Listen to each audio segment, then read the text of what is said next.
আজ মায়ের মৃত্যুর পঞ্চম বার্ষিকী পূর্ণ হলো। মানে মা আমাদের ছেড়ে চলে গেল, 5 বছর হয়ে গেল। কিন্তু খুব কষ্ট লাগে।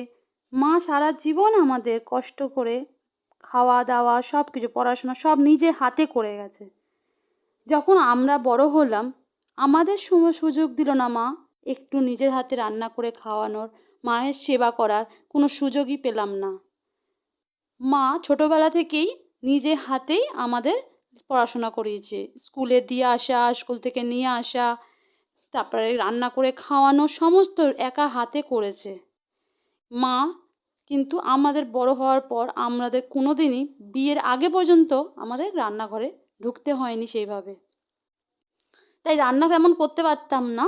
কিন্তু যখন রান্না শিখলাম আজ বিয়ের পর, আমার বিয়ের 2 বছর পরই মা মারা গেল। আর আজ 5 বছর হলো মা মারা গেছেন।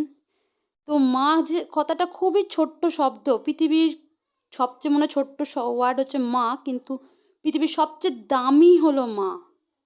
সেটা যতদিন মা থাকলে হয়তো কি বুঝবে না, যাদের আছে তারা আগলে রেখো মাকে। কেন, মা খুবই দামি জিনিস। আর নিঃস্বার্থভাবে ভালোবাসতে পারে একমাত্র মা।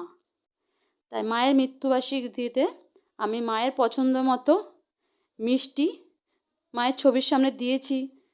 মায়ের আত্মা বা অন্তরাত্মাকে প্রণাম জানিয়েছি মাকে। তো মায়ের পছন্দের গজা, ছানার জিলাপি এগুলো দিয়েছি। আর এইদিকে বাবা, মা মারা যাওয়ার 1 বছর পরই বাবাও মারা যায়।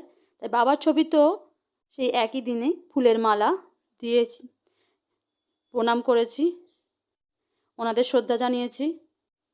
তাই মা, তোমায় অনেক কিছু বলার ছিল, অনেক কিছু করার ছিল, কিন্তু কিছুই সুযোগ পেলাম না মা।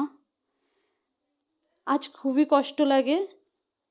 জীবনটা থেকে যে জীবন দিল, আর সেই আজ আমার জীবনে নেই।